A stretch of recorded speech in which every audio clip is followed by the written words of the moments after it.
Learn the most advanced recruiting techniques. Land the most desirable talent. Launch your company towards massive success. This is the Higher Power Radio Show with Rick Girard. Good afternoon, everybody. We're talking about alternative ways to hire salespeople when your company is getting started. So sales are the lifeblood of every company, but what do you do when you need to grow revenue and have a limited budget? Well, you get creative. And today we're talking about an interesting alternative to driving sales. Today's quote: pretend that every single person you meet is a sign around his neck that says, "Make me feel important."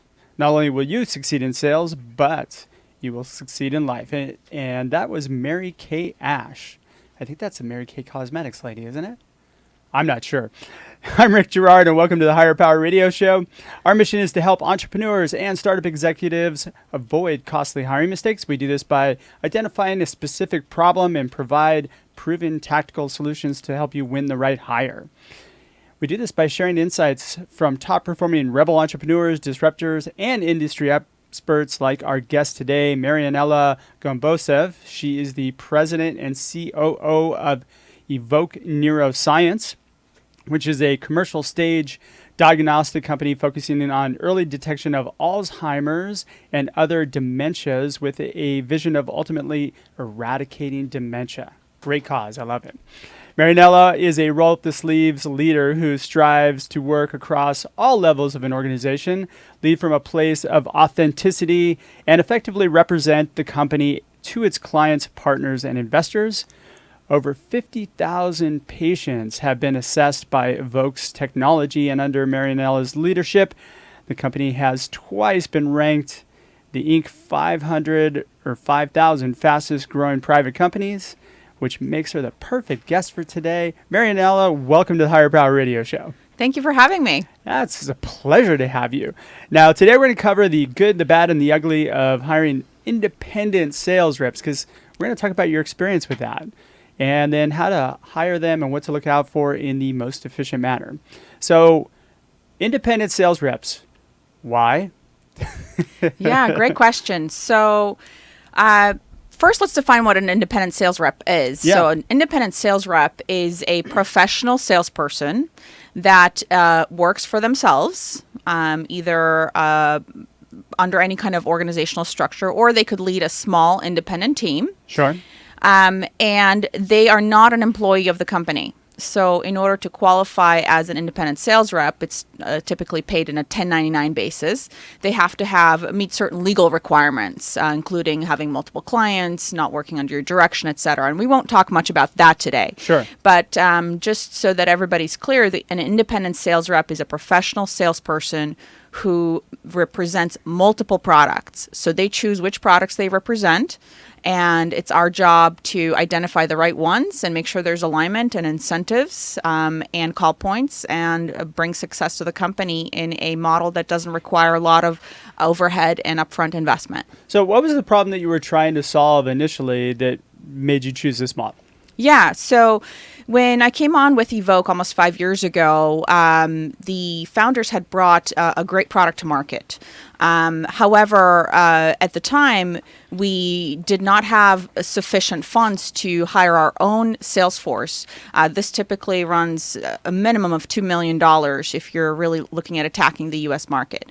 So, and that's just to get started. And of course, at that stage of the company, we knew we had to generate revenue. We had a great product. We had to get it out to market, but we did not have that capital to invest in that sales organization. That happens so often too, because most of the money gets absorbed by R&D, right? Yeah, and so really to do this very rapidly and quickly, rather than hiring one salesperson in a certain region to try to get traction in that one area, I decided that it would be smart for the company to explore this 1099 model, not just because it's less capital intensive, but also it gave us a huge resource in various geographies in the U.S. to get feedback from the market.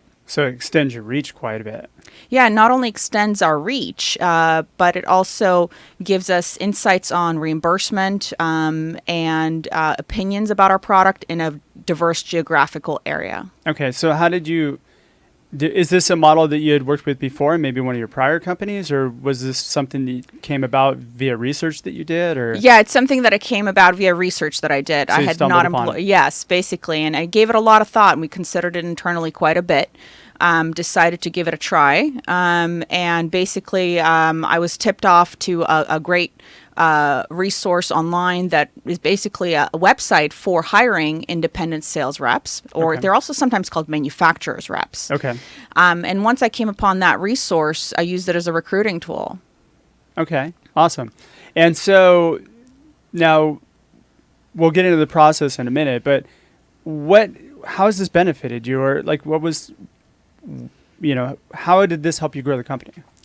Well, yeah, with a very focused effort in the first 3 months, we were basically able to onboard 50 independent sales reps. And how much did that cost you? It cost us zero up front other than our own labor to put the program together, incentives plans, training materials, et cetera, and our own staff to facilitate the onboarding and training. But there was no upfront costs, which other than a subscription fee of, I think it was $99 a month for the service for recruiting through this website. Oh, interesting. Yeah. So, I mean, the only cost that you did have, I mean, you didn't have a labor cost, of course, but like you still had costs associated with, did you guys figure out exactly how much it cost you or get a round number of how much it cost you to just create and drive that program?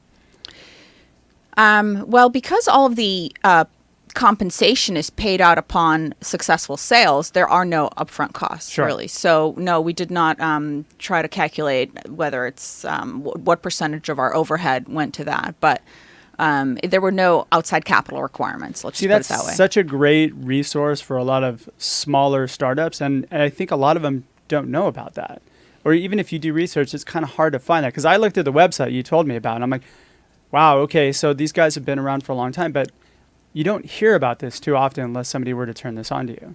You're right. And I actually did some pretty deep research in this area, talking to a lot of sales reps, and this was brought up to me. And so it's not kind of a niche, I would say, as far as sales reps are concerned. But what's interesting about it, too, is that even though we're a medical technology company, this model can apply to anything from beauty products to services to medical technologies, etc., industrial equipment. So it's pretty broad in terms of the types of manufacturers reps you will find that employ this model. So what's been the upside of it so far for you? So we grew our company 4x with this model. Wow. So it was a significant ramp for us at the time. So I would imagine you probably had beta customers that were maybe paying. So this enabled you to really spend no money up front, very little money, time investment up front, and then be able to 4x your Right. your revenue. Yeah, and don't get me wrong, it's not that we didn't employ other channels. We still continue to go to trade shows, etc. But when we look back at the history, about 80% of our sales were derived from this source of sales. So I would imagine. So you got something that's fairly quick Mm-hmm. and deployable very quickly. You've got no money spent. What are the downsides? Well, it's taken a long time to learn this, and I certainly knew some of it going in, but when you really get into something, you learn quite a bit. So that's something I really wanted to share with the audience. Is it sounds really great, and it is, but you have to understand what you're getting yourself into. What essentially you're doing is you are employing somebody else's independent relationships to get you in the door in front of doctors. And some of the downsides to that could be that because these are not your employees, you have to be really careful in how you train them and monitor the way they represent your brand, your product, the accuracy, and the quality of the representation in the marketplace. That's a huge thing. It is. It's a big challenge in Because this that could put you market. at a huge liability if somebody were to, like, even a legal liability if things are not, if you don't have that training set up, or if somebody's misrepresenting you and your company. Yeah, so if anybody's considering this model, I would definitely caution that you have a very solid contract, that you set expectations very clearly, and that you control as much in-house as you can. For example, we never let our reps create their own materials without our approval. Every single piece of communications that was customer-facing was either created or in writing approved by our company. And then I would imagine you have to continuously hire people, right? Like, so it's a cycle that you're going to have to keep putting into the funnel. Would that be correct? Yeah. So, and that's turned out to be sort of this revolving door, a concept that I like to call it. So just like sales is a numbers game, so is recruiting of independent reps. The more you have in the door that are well trained, the more of a chance you have to be successful. But because there's nothing holding them there, and because there are other products they can pick up, they will move on to whatever product basically makes them the most money, has the most success for them. So because of that, there has to be a really high turnover, either because they couldn't sell in the first place, they weren't targeting well, or they just decided to move on to something else. So that coupled with the fact that you've got to actually pay a lot of money. You got to pay pretty high commissions in order to gain their attention, especially if they're selling multiple projects, right? Correct. Yeah. And that's an important point too, is when you go into this model, you have to understand that you are buying their time. And a salesperson is always going to go where they're most commissioned. It's just the natural order of things. That's what you want. So you want to incentivize them to take your product as the leader product. So the important point is that when you incentivize them, it has to be a significant percentage, usually a percentage of your revenue that you generate from the product. All right. So it can be costly. So it's costly on the back end, not the front end. Correct. Okay. Yeah. So certain products may not qualify. If you don't have a high margin, gross margin on your product, you may not have enough room to let manufacturers in and come sell your product. I would imagine that would be tough with software and some other things where the margin's not that high, or really competitive marketplace, right? Potentially, yeah. Okay. You're listening to the Higher Power Radio Show. I'm your host, Rick Girard. Hey, book me to come speak at your next corporate event. You can find out how at rickgirard.com. We're speaking with Marinela Gombosev. She's the president and COO of Evoke Neuroscience, and we're talking about salespeople, specifically independent sales reps, as an alternative to hiring a sales staff. So how do you go about and hire them, Marinela? Like what process would you go through? So give me your kind of your secrets, or kind of what you've learned in this process.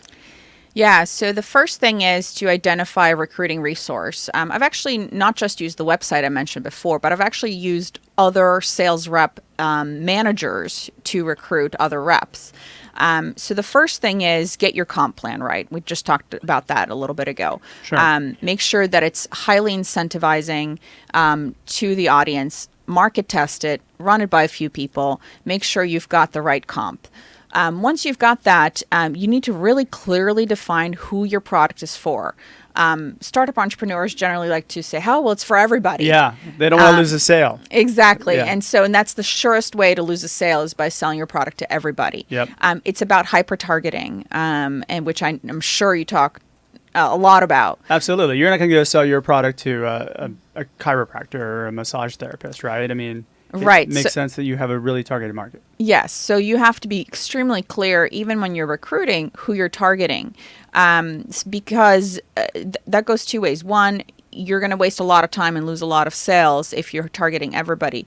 But more importantly, and from a practical sense, if you bring on an independent rep who is not seeing your target audience, they will never reach your target customer. So because they represent other products, you have to make sure that the call points match. And what I mean by that is basically that your product matches exactly the target audience as best as possible of the other products that the sales rep is selling. So you're effectively buying their relationships. The relationships they have in the market they're accustomed to. Yeah, there are two things. Yeah. So one is you're buying their relationship in the sense of if they have already sold to a particular customer who's aligned with your product, then you have that much of a greater chance of selling to that same customer. In fact, that sales rep does, because they already have a established business relationship. That's much different than going cold calling and knocking on doors. And that activity occurs too. And that's another reason why the call point matching is key, because when they go knocking on doors, spend the day, talking to 12, 15 doctors, you want to make sure they're your target audience. Yeah. Okay. So you got the target audience. Now what do you do? So once you make sure that the target audience matches, I always like to determine. So are you running ads? Is that how you're finding these people? Yeah, so it's a two-way street. So Okay. we run both ads so that sales reps come to us, but we also do an active search via websites and other sales rep managers that target out reps. Gosh, this feels so icky to me because it's so transactional. I'm more relationship driven. I know you're buying their relationship, and so it just seems like, it could be, I don't know. But I get it, and it's necessary, especially if you're trying to scale your company. Yeah, I mean, it's not a end-all be-all. It's one way to do something, and you have to understand its pros and cons. And it is very transactional. Although I've built personally relationships with several reps that over the years we've stayed in touch, and even though we've never met in person, we stay in touch also personally. So they can keep coming back and helping you out, and they're probably good referral sources for you. Yeah, absolutely. See, that right there, I love that part. It gets me excited. Okay, so you reach out to them, you place ad, you schedule a call with somebody. What are you looking for in the call? Yeah, so I want to see their appetite for our product and their aptitude for understanding our product and its application. Because we are a medical device, this is not the easiest type of sale. So somebody has to be intellectually curious and want to make the time to learn the product. Okay. So you're evaluating their relationships, you're kind of getting to know what their technical capabilities are, and then what? I mean, if that meshes, then you make them an offer? Or yeah, so the last piece is I like to see if they have what appetite they have for this. Is this just going to be one of the 10 products they represent and they'll, never bring it up to a doctor? Is this going to be one or two or three in their bag, as we say? And that depends on your comp plan, really. It depends on the comp plan. It depends on the fit with their customer base and their target audience. And how excited they are about the product. Exactly. Okay. Yeah. So you need somebody who geeks out on your product. Totally. Okay. So I like the fact that it's there, you've got some relationship there. So you're doing this in 1-2 phone calls? I mean, you're doing your whole hiring process over the phone, right? You're not meeting with people. Yeah. So because this is so, like we talked about earlier, it's a revolving door. It's a volume game. We've really tuned the process to make this feasible within ideally 2 calls. How many people do you need to hire in order for you to get that 4X?